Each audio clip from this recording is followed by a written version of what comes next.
तो सभी को नमस्ते। एएससी स्टार्टर में आपका स्वागत है। आज डे 6 है। एक्सरसाइज 1.5 हम करने जा रहे हैं। पहले क्वेश्चन पूछा कि कौन सा इरेशनल नंबर होता है, कौन सा रेशनल नंबर होता है। पहले सुन लो, रेशनल किसे कहते हैं। रेशनल को हिंदी में बोलते हैं परिमेय। परिमेय वो होता है जो P/Q की फॉर्म में लिख सकते हैं। Q 0 नहीं होता है, ठीक है। P और Q दोनों इंटीजर होने चाहिए। क्या होने चाहिए? इंटीजर होने चाहिए, ठीक है।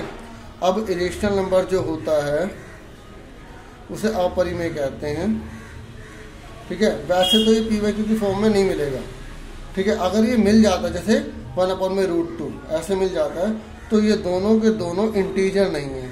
क्या नहीं है? इंटीजर। देखो, रेशनल नंबर और इरेशनल नंबर में यही खास बात है, अगर ये बटे में आ भी जाते हैं तो इन दोनों का इंटीजर होना जरूरी है।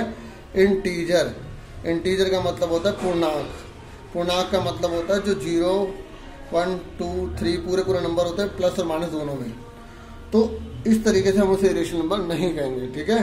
तो मैंने आपको रेशनल और इरेशनल के बारे में पहले बता दिया, ठीक है। आपको मैंने ये भी एक क्लास में बताया था कि जो रेशनल नंबर होते हैं वो टर्मिनेटिंग होते हैं, ठीक है, या नॉन टर्मिनेटिंग होंगे तो उसे रिकरिंग भी कहेंगे। आप पुरानी वीडियो देख सकते हैं। इरेशनल नंबर की प्रॉपर्टी होती है कि वो नॉन टर्मिनेटिंग होता है और नॉन रिकरिंग होता है। नॉन रिकरिंग मतलब आसान तो होता है, समान आना चाहिए। क्या आना चाहिए? समान। लेकिन अगर ये अशांत है तो ये असमान आएगा, एक जैसी रकम नहीं आएगी, ठीक है। इसके बारे में अब मैं एक्सप्लेनेशन दूंगा तो फिर पूरी क्लास में चली जाएगी। आप पुरानी वीडियो देख लेना, उसमें अच्छे से बता रखा है, ठीक है। ये 6ठी वीडियो है। अब पहले क्वेश्चन में पूछा गया है कि 2√-5 रेशनल है या इरेशनल। देखो ये रूट में लिखा हुआ है, ये इरेशनल कहलाएगा। क्या कहलाएगा? इरेशनल। मैं आई, इसको इरेशनल को आई बोल रहा हूँ, अपरिमेय को इसको आर बोल रहा हूँ शॉर्ट में। आप पूरा लिखोगे एग्जाम में। दूसरा है, सबसे पहले क्वेश्चन को सोल्व करना पड़ेगा आपको, ठीक है। उसके बाद आप डिसाइड करोगे क्या है। अभी ये देखने पर रूट लगा हुआ है तो आप बोलोगे भाई ये तो इरेशनल है, क्योंकि इरेशनल उन्हें कहते हैं जो पाई रूट में होते हैं, यानी जो नॉन टर्मिनेटिंग और नॉन रिकरिंग होते हैं। पहले सोल्व करो। देखो रूट तो इसे रूट से कट गया, सिर्फ 3 बचा, मतलब कट गया मतलब घटा दिया, 3 बचा, तो ये रेशनल हो गया। क्या हो गया? रेशनल, मतलब परिमेय संख्या हो गई। तीसरे में पूछा है √7। अब ये √7 से √7 कट गया, 2/7 आ गया, तो ये भी क्या? रेशनल कहलाएगा, क्योंकि दोनों इंटीजर है, दोनों इंटीजर है। अब फोर्थ पे आ जाओ, 1/√2।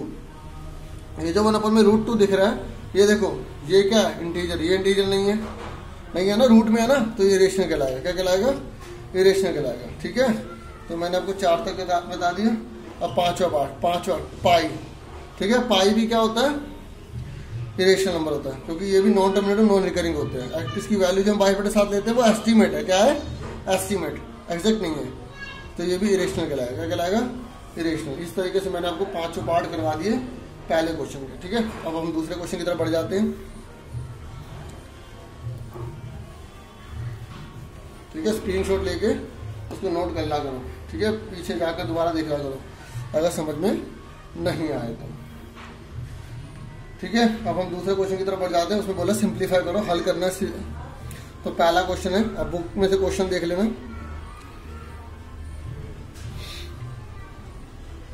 अब ये सोल्व करना है। ये बहुत इंपॉर्टेंट क्वेश्चन है, क्योंकि एग्जाम में ऐसा क्वेश्चन आते ही आता है। ये क्वेश्चन दे रखा है, इसको सोल्व कैसे करना है। देखो, A + B, C + D, चारों की वैल्यू अलग अलग है।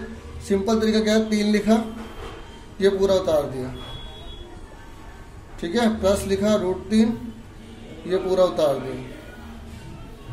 अब 3 की मल्टीप्लेस में करो, 3 दूनी 6, 3√2, इसमें गुणा करो 2√3। देखो ये रूट में नहीं है, ये रूट में है, इसकी मल्टीप्लाई नहीं हो सकती। ये रूट में नहीं था, ये भी रूट में नहीं था, दोनों की मल्टीप्लाई हो गई। ये रूट में, ये रूट में नहीं, दोनों की मल्टीप्लाई नहीं हो सकती। ऐसे लिख देंगे, दोनों रूट में है, मल्टीप्लाई हो जाएगी 3 दूनी 6। इस चीज का ध्यान रखना। अब देखो सब अलग अलग है, सबकी बिरादरी तरफ से अलग अलग है। देखो यहाँ 3√2 है, ये 2√3 है, कोई भी सेम नहीं है। इसका मतलब यही आंसर आ गया। हम इसको ऐड नहीं कर सकते क्योंकि दोनों अलग अलग हैं, ठीक है। जैसे वेरिएबल होते हैं ना x, y, अब इन दोनों को जोड़ सकते हैं? नहीं जोड़ सकते ना, यही रहेगा ना आंसर। इस तरीके से ऐसे होता है प्लस में। यही चीज समझने वाली है। बच्चे मल्टीप्लाई में तो हो गई, लेकिन ऐड नहीं हो सकती। और मल्टीप्लाई में भी देखो, रूट वाला अंदर ही है और रूट के बिना वाला बाहर है, और रूट वाले की रूट वाले से मल्टीप्लाई होती है, ठीक है, नहीं आए दोबारा देख लेना, क्योंकि नई क्लास है, एकदम नहीं आती, बहुत सारी चीज़ें नहीं है आपके लिए।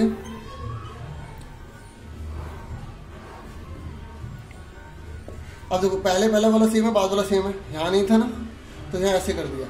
अगर पहले सेम है, बाद वाला सेम है, तो आप फॉर्मूला लगा सकते हो, आपने 8वीं में पढ़ा होगा, a + b a - b = a का स्क्वायर माइनस b का स्क्वायर। ठीक है, मतलब अगर पहले वाला सेम है, दूसरे वाला सेम है, तो पहले वाले पे स्क्वायर, दूसरे वाले पे स्क्वायर लगा देंगे। तो सिंपल क्या करना है, पहले वाले पे स्क्वायर लगा देना, माइनस दूसरे वाले पे स्क्वायर लगा देंगे। अब 3 की पावर 2 का मतलब 3 दूनी 6 नहीं करना, बच्चे ये गलती कर देते हैं, 3 दूनी 6 नहीं, 3 की पावर 2 का मतलब 3 2 बार है, और √3 की 2 ये भी 2 बार है, तो 3 ते कितना हो गया 9, √3 कितना हो गया 3, तो 9 में 3 के कितने बचे 6। याद रखना 2 रकम होती है तो 1 बन जाती है, ठीक है, क्योंकि ये रूट होता है, स्क्वायर रूट। देखो √3 है, इसको हम ऐसे भी लिख सकते हैं, 3 की पावर 1/2, यहाँ कुछ नहीं लिखा तो 1/2 होता है इसका मतलब। कई बार ऐसे लिखा तो बच्चे कंफ्यूज हो जाते हैं, तो दोनों सेम है। तो ये 6 आंसर आ गया। उम्मीद करता हूँ आपको समझ में आ गया होगा। अब हम बढ़ जाते हैं तीसरे क्वेश्चन। चलो इसके तीसरा पार्ट भी करवा देता हूँ, थोड़ा और अच्छे से क्लियर हो जाएगा, तो फिर तीसरे क्वेश्चन में बढ़ जाएंगे बाद में, अलग है नहीं इसलिए करवा रहा हूँ। देखो यहाँ पर a + b की पावर 2 है, ये भी आपको फॉर्मूला याद होगा, 8वीं में पढ़ा होगा, a का स्क्वायर b का स्क्वायर + 2ab। तो पहले वाले पे 2 लगाना है। देखो ये a + b की और 2 है, पहले वाले पे 2, पहले वाले को a बोलेंगे, क्या बोलेंगे a, दूसरे वाले को क्या बोलेंगे b, पहले वाले को a, दूसरे वाले को b। तो पहले वाले पे स्क्वायर, फिर दूसरे वाले पे स्क्वायर, फिर 2 लिख के दोनों एक साथ, कोई साइन नहीं होता तो मल्टीप्लाई होता है, गुणा होती है। अब √5 में 2 है, तो इसको कितनी बार लिखेंगे 2 बार, ठीक है। तो 2 पंजे कितना होगा 10, मैंने क्या कहा था, रूट की रूट में गुणा हो सकती है, तो 5 √5 1 5 बन गया, बताया था ना, जब किसी के ऊपर 2 पावर होती है तो वो 2 बार होता है, और अगर कोई रकम 2 बार लिखी है तो वो 1 बन जाएगा आजाद 5, √2 कितना हो गया 2 √10 आ गया, ठीक है। ऐसे दोनों दोनों जेल में थे, 2 हो गए तो 1 आजाद हो गया, बाहर आ गए, तो 5 और 2 कितना हो गए 7। अब ये ऐसे जुड़ सकता नहीं, ये रूट वाला है, ये बिना रूट का, तो बच्चे इसको जोड़ देते, 7 और 2 9 लिख देते, जो कि गलत हो जाएगा। इतना ही आंसर आ गया, ठीक है। अब इसका चौथा क्वेश्चन जो है, चौथा पार्ट, वो पहले पार्ट दूसरे पार्ट की तरह ही है, ठीक है, तो वो भी करवा देता हूँ। √5 √2 - 2 √5 + √2। फॉर्मूला लिखने से क्या होता है, माइंड में थोड़ा जल्दी बैठ जाता है, ठीक है, ठीक है। ये दे रखा है, समझो, यहाँ पर माइनस आएगा, तो ये formula a - b a + b का a का स्क्वायर। तो क्या करेंगे, पहले वाले पे स्क्वायर लिख देंगे और दूसरे वाले पे स्क्वायर लिख देंगे। ये आ गया 5, ये आ गया 2, कितना आ गया 3 आ गया, ठीक है। ये हमारा दूसरा क्वेश्चन कंप्लीट हो गया। देखो मैंने सीधा लिख दिया यहाँ पर, तो मैं बता दूँ दोबारा से, √5 1 5 बन गया, √2 1 2, ठीक है। अब हम तीसरे क्वेश्चन की तरफ बढ़ जाते हैं। क्वेश्चन नंबर तीसरे में कह रहा है कि जो पाई है ना, पाई वो is defined the ratio of the circumference of a circle and diameter. वो कह रहा है सर्कमफ्रेंस और डायमीटर की रेशियो है, यानी कि ये कह रहा है पाई की वैल्यू दे रही है C/D। तो ये कह रहा है इससे एक पता, जबकि हमें वास्तव में ये इरेशनल नंबर है, हम इसे p/q की फॉर्म में लिख रहे हैं। तो अब आप बताओ कि आप क्या निर्णय लोगे, क्या है दिक्कत होगी, कॉन्ट्रडिक्शन है कोई? आप बोलोगे कोई कॉन्ट्रडिक्शन नहीं है। जब हम किसी वैल्यू को या किसी चीज़ को मापते हैं ना, तो हम एस्टीमेट को ले लेते हैं, क्या ले लेते हैं, एस्टीमेट, ना कि एग्जैक्ट। इसलिए इरेशनल नंबर है, क्या है, इरेशनल है। इसने पूछा है कि वैसे p/q के फॉर्म में लिख रहे हैं, ठीक है, और वैसे हम इसको इरेशनल नंबर कहते हैं। तो यहाँ क्या कॉन्ट्रडिक्शन है, क्या प्रॉब्लम है? बोलोगे कोई प्रॉब्लम नहीं है। जब हम किसी वैल्यू को मेजर करते हैं ना, ठीक है, तो जब हम किसी इंस्ट्रूमेंट को, ठीक है, तो हम क्या करते हैं, एक अप्रोक्सीमेट वैल्यू ले लेते हैं, ना कि एग्जैक्ट वैल्यू। इसलिए यहाँ कोई कॉन्ट्रडिक्शन नहीं है, ये इरेशनल नंबर ही है। क्या है? इरेशनल नंबर है। चौथे क्वेश्चन पे आ जाओ। ये कह रहा है 9.3 को नंबर लाइन पे दिखाओ। अभी मैंने आपको जो पहले जो क्लास ली थी उसमें आपको √2 √5 सिखाया था, ठीक है। अब जब पॉइंट वाला आ जाता है तो इसका एक पैटर्न होता है जो आपको याद करना पड़ेगा। सबसे पहले 9.3 देखे आपको स्केल से 9.3 की लाइन खींच लेनी है, ठीक है। तो इसको नाम दे देना A, इसको नाम दे देना B। जितना 9.3 बोला है उससे आपको एक फालतू ले लेनी है, 1 सेंटीमीटर फालतू ले लेनी है। आपने फालतू ले लिया, जैसे पहले 9.3 खींचा उसके 1 सेंटीमीटर फालतू ले लिया। जब आप 1 सेंटीमीटर फालतू ले लोगे तो इस लाइन का आपको बाइसेक्ट करना, समद्विभाजन करना। एक यहाँ रखी प्रकार, यहाँ लगाया और यहाँ लगाया, एक यहाँ लगाया और यहाँ लगाया।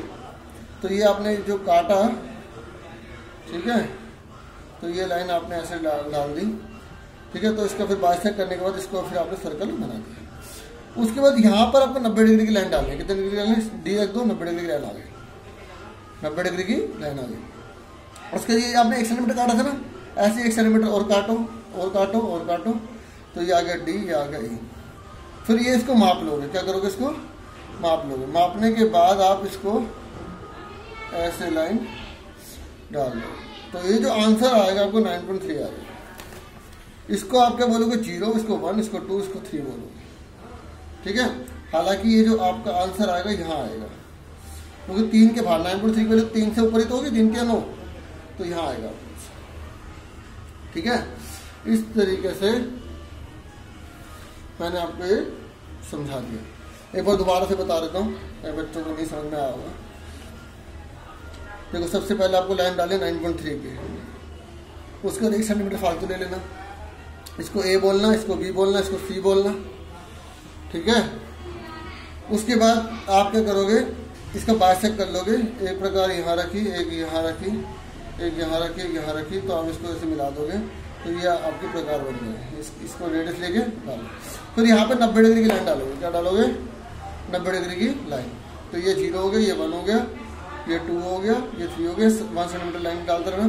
फिर इसको आप मेजर करोगे। मेजर करने के बाद ये जहाँ काटेगा वो आपका आंसर आ जाएगा, ठीक है। नहीं आगे दोबारा वीडियो देखना, समझ में आ जाएगा। अब हम अगले क्वेश्चन की तरफ बढ़ जाते हैं।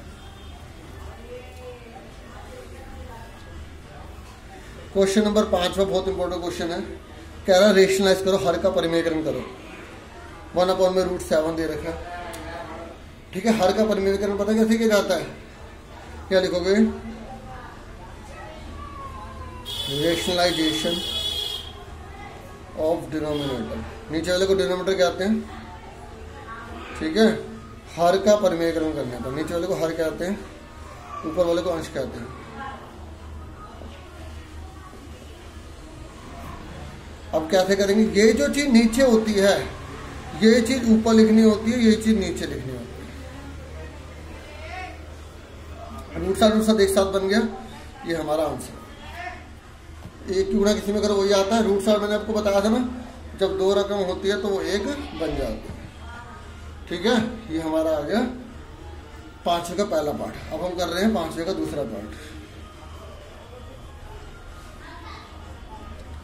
5वें का दूसरे पार्ट में और पहले पार्ट में ये फर्क है कि वो अकेला था, यहाँ पे 2 जने हैं, तो सेम लिखेंगे हर का परिमेयकरण करने पर। उसके बाद हम क्या करेंगे? इसका परिमेयकरण करेंगे। ध्यान से देखना, ये चीज ऊपर चली जाएगी, पूरा जाएगा, पूरा प्लस लग जाएगा। क्या लग जाएगा? प्लस, ठीक है। तो इसी मल्टीप्लाई करेंगे। यहाँ फॉर्मूला बन गया ना, ये देखो, हमेशा नीचे ये वाला फॉर्मूला बनेगा, a - b + b = a का स्क्वायर माइनस b का स्क्वायर। तो क्या आ गया? √7 की पावर 2, √6 की पावर 2, ठीक है। तो ऊपर वाला तो सेम रहेगा। देखो, माइनस वाला जगह प्लस हो जाता है, ऐसा इसलिए होता है कि कट जाएगा तो वापस वही क्वेश्चन बन जाएगा। तो ये √7 का 7 बन गया, 6 बन गया। सिखा था ना कैसे? तो ये हमारा आंसर आ गया 1 आ गया, ठीक है। ये हमारा आंसर, ठीक। ठीक है, ये तो बहुत इजी है, पेपर में थोड़े टफ आते हैं, एक्स्ट्रा क्वेश्चन होते हैं वो, ठीक है, वो सब आपको करवाए जाएंगे बाद में। सबसे पहले हम बुक के क्वेश्चन खत्म करेंगे, ठीक है। अब इसका तीसरा पार्ट सीखते हैं। तीसरे पार्ट में √5 √2 दे रखा है, तो कैसे करोगे, पहले हर का परिमेयकरण करने पर लिखोगे, ठीक है, लिख लोगे अपने आप। उसके बाद कैसे करेंगे, यही चीज ऊपर चली गई और यही चीज नीचे आ गई, ठीक है। उसके बाद ऊपर एक की गुणा किसी में करो वही आता है, ये क्या बन गया, 1 का स्क्वायर और b का स्क्वायर। √5 माइनस √2। कोई क्वेश्चन समझ नहीं आ रहा कमेंट बॉक्स पे लिख के दे देना, कोई एडिशन पूछना वो भी समझा दूंगा एक वीडियो, जब सारे क्वेश्चन इकट्ठे हो जाएंगे उसकी। ये हमारा आंसर आएगा, ठीक है। प्लस वाला माइनस नीचे उतर गया वही सेम, इस यहाँ फॉर्मूला लग गया, कौन सा फॉर्मूला लग गया, अभी बताया था मैंने, a minus B, a plus B, a का स्क्वायर माइनस b का स्क्वायर, ठीक है। देखो यहाँ रूट लगा हुआ है, ध्यान रखना। अब है चौथा, ठीक है, चौथा पार्ट में दे रखा है √7 माइनस 2, √7 माइनस 2। अब ध्यान करने वाली बात यह है कि जो ये दे रखा है, ये चीज ऊपर चली गई, ये चीज नीचे आ गई। मैंने यहाँ सीधा स्टार्ट कर दिया, आप पहले क्वेश्चन उतारना, इसकी मल्टीप्लाई इसमें करो, यहाँ फॉर्मूला लग गया, a का स्क्वायर b का स्क्वायर, ठीक है। तो ये रूट से कट के 7, देखो ये रूट नहीं था तो 2 दूनी 4, बच्चे 2 लिख देते हैं, यही गलती इस क्वेश्चन में ज्यादातर बच्चे करते हैं, ठीक है। इस तरीके से हमारा ये आंसर, ठीक है। उम्मीद करता हूँ आपको ये वाला क्वेश्चन में समझ में आ गया होगा, ठीक है। और आज के लिए इतना बहुत है, ठीक है। Thank you for watching. अगर पसंद आए तो लाइक शेयर जरूर करना, कोई अगर प्रॉब्लम हो तो दोबारा पूछ लेना, ठीक है। थैंक यू, आज के लिए इतना काफ़ी है, शुक्रिया बहुत बहुत।